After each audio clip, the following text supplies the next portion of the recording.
दोस्तों welcome back. आप सभी का इस चैनल पर और इस वीडियो में स्वागत है। तो आज हम बात करने वाले हैं 2023 में पॉलिटिकल साइंस का क्या सा और किस किस तरह से पेपर आ सकता है मिड टर्म या फाइनल एग्ज़ाम में। तो इसके अंदर हमने जैसा कि आप देख सकते हैं 1 नंबर 2 नंबर के 4 नंबर के MCQ कार्टून और मैप वाले क्वेश्चन भी लिए हैं। तो इस वीडियो में हम 1 के 4 के 2 के और MCQ सॉरी मैप और कार्टून वाले क्वेश्चन करेंगे। अगली वीडियो में हम 6 नंबर के जो क्वेश्चन आंसर है वो करेंगे विथ आंसर। ठीक है, चलिए सबसे पहले हम स्टार्ट करते हैं इसको। जो सबसे पहला हमारा MCQ क्वेश्चन 1 नंबर में आता है वो यह है कि राष्ट्रीय एकीकरण में महत्वपूर्ण योगदान देने वाले व्यक्ति कौन थे। ऑप्शन है नेहरू, के मुंशी, सरदार पटेल, डॉक्टर BR अम्बेडकर। तो जैसे कि आप जानते हैं नेहरू जी जो थे पॉलिटिशियन थे, प्रथम प्रधानमंत्री थे भारत के, वह विदेश मंत्री थे। के मुंशी जो थे ये भी पार्टी के कार्यकर्ता थे, लेकिन इनका एकीकरण में कोई योगदान नहीं था। सरदार वल्लभ भाई पटेल सरदार वल्लभ भाई पटेल जो है इनको लौह पुरुष कहा गया है। इनका जो था एकीकरण में योगदान था। डॉक्टर भीमराव अम्बेडकर का जो योगदान था वह संविधान सभा में था। तो इसका करेक्ट आंसर हो जाएगा सरदार वल्लभ भाई पटेल, जिनका एकीकरण में महत्वपूर्ण योगदान रहा था। अगला क्वेश्चन है कि दो ध्रुवीयता का अंत किस घटना से माना जाता है। कि दो ध्रुवीयता का अंत यानी कि जो विश्व में दो ध्रुवीय शक्तियां चल रही थी, इसका अंत किस घटना कार्यक्रम के साथ जुड़ा हुआ है। रूस यूक्रेन वॉर। तो रूस यूक्रेन वॉर जो है ये तो अब चालू हुआ है 22, 23, 24 में। क्यूबा मिसाइल संकट जो था ये अलग था।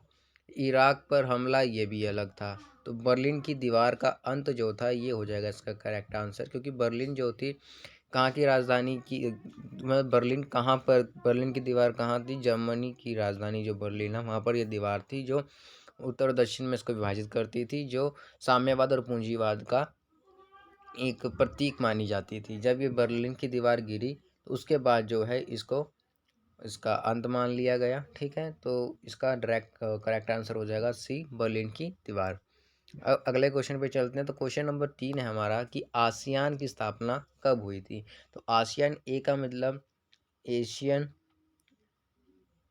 Sorry association sorry Asian south east association of south east Asian nations, sorry yes sir. A से हमारा association south east Asian nations. ठीक है, इसकी स्थापना कब हुई थी। तो इसकी स्थापना हुई थी 8 अगस्त 1967 यानी 1967। ठीक है, इसका करेक्ट आंसर हो गया ए। अब दोबारा देख सकते हैं इसका आंसर 8 अगस्त 1967।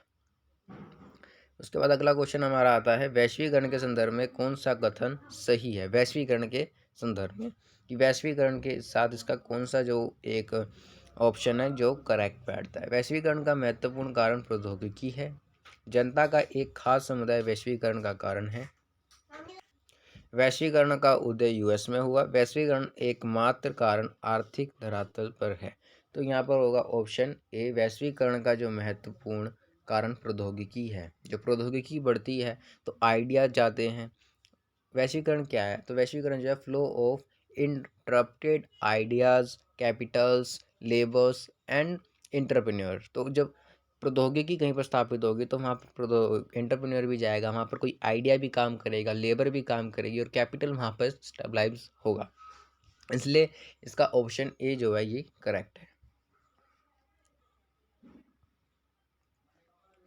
अब आता हमारा क्वेश्चन नंबर 5 कि निम्न में से कौन सा भारत पाक विभाजन का एक उदाहरण नहीं है। ठीक है, तो इसका एक बार ऑप्शन देखते हैं हम कि माउंट बेटन योजना का क्रियान्वयन, सांप्रदायिक दंगे, महिलाओं के विरुद्ध भीषण अपराध, शरणार्थियों की समस्या। तो इसमें ये पूछा गया है कि भारत और पाकिस्तान का जब विभाजन हुआ तो उसका एक क्या ऐसा था जो परिणाम नहीं था। तो सांप्रदायिक दंगे हुए थे, हिंदू मुस्लिम बहुत काटपीट हुई थी, महिलाओं के विरुद्ध भीषण अपराध भी हुए थे, जिस कारणवश कई माता भाइयों को व पिताओं को अपनी बच्चियों व बेटियों को अपने हाथों से मारना पड़ा, जहर देकर या गला घोटकर या फांसी लगाकर, जैसे भी बहुत बेटी या महिलाएं जो थी उन्हें मृत्यु हुई। शरणार्थियों की समस्या तो भारत से पाकिस्तान और पाकिस्तान से भारत आने वाले लोगों को अभी बहुत ज़्यादा ऐसी परेशानी झेलनी पड़ी। तो माउंट बेटन योजना जो थी इसको हम लेंगे, ये इसका करेक्ट ऑप्शन है, क्योंकि ये भारत पाकिस्तान से कुछ भी लेना देना नहीं था, ये बहुत पहले की बात है। आगे चलते हैं।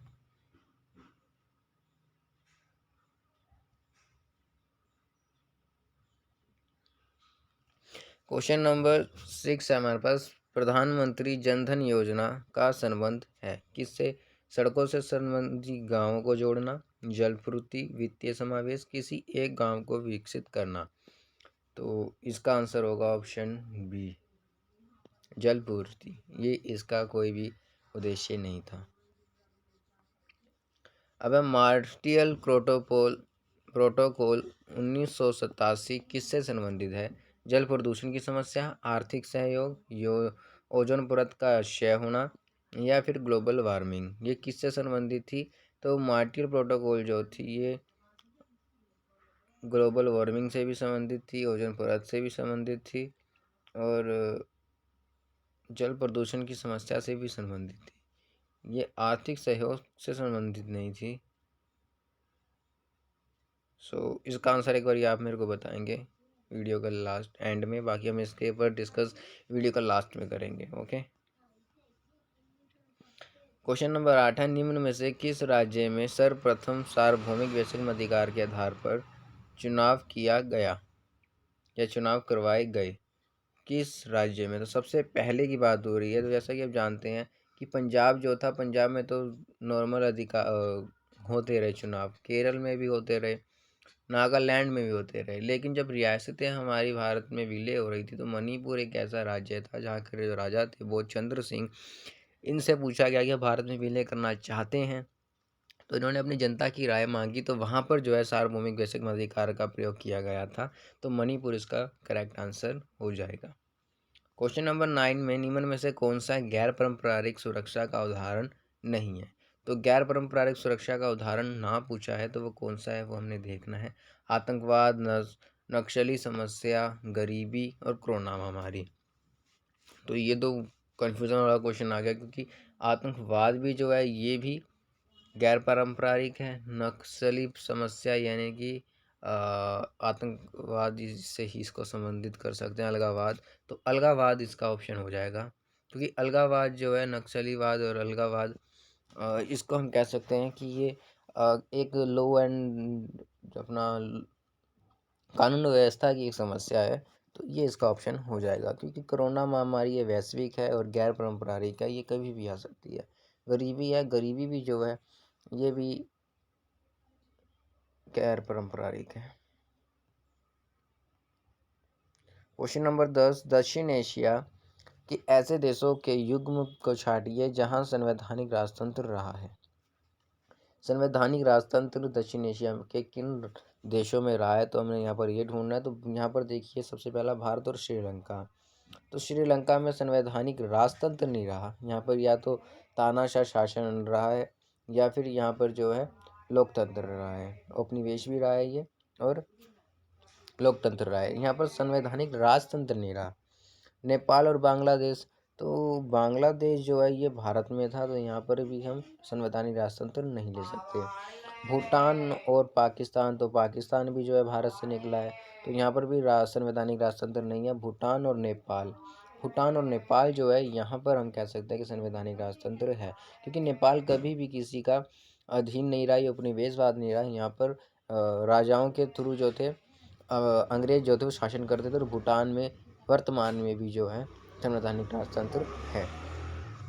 तो इसका ऑप्शन डी हो जाएगा। इसका ऑप्शन डी जो है करेक्ट है। भूटान और नेपाल ऐसे राज्य हैं जहाँ पर संवैधानिक राजतंत्र रहा है और है। भारत एवं पाकिस्तान के मध्य असहमति के प्रमुख मुद्दे पहचानिए। तो यहाँ पर प्रमुख मुद्दे कौन कौन से हैं? चकमा शरणार्थी समस्या, तीस्ता नदी जल विवाद, कश्मीर विवाद और डोकलाम विवाद। तो देखिए, शरणार्थी समस्या जो है भारत और पाकिस्तान के मध्य रही है, और तीसरा तीस्ता नदी जल विवाद, तो जल विवाद भी भारत और इसके अंदर रहा है। कश्मीर सीमा विवाद भी रहता है। डोल कोम विवाद ये नहीं है। तो भारत के मध्य असहमति के प्रमुख मुद्दों को पहचानिए। तो ये भी है, ये भी है, ये भी है, ये भी है। तो इसका हम कश्मीर सीमा विवाद जो है इसको प्रमुख लेंगे कि भारत और पाकिस्तान के मध्य जो है असहमति का जो प्रमुख मुद्दा है वह कश्मीर मुद्दा विवाद ही है। योजना आयोग का मुख्य कार्य क्या है? योजना आयोग का मुख्य कार्य क्या है? तो योजना के धन आवंटन का, सरकार के थिंक टैंक के रूप में, अप टू बॉटम केंद्र से राज्य की ओर योजना, या फिर उपरोक्त में से कोई नहीं। अब इसका आंसर भी आप ही देंगे, लेकिन मैं फिर भी इसके बारे में लास्ट में आपके साथ डिस्कस करूंगा। अब आ गए हमारे क्वेश्चन नंबर 13 से 18 जो कि होंगे 2 मार्क्स के। ठीक है, तो यहाँ पर हम एक एक करके क्वेश्चन आंसर को देखते हैं। ये हम वीडियो के सेकंड पार्ट में बात करेंगे। Thank you.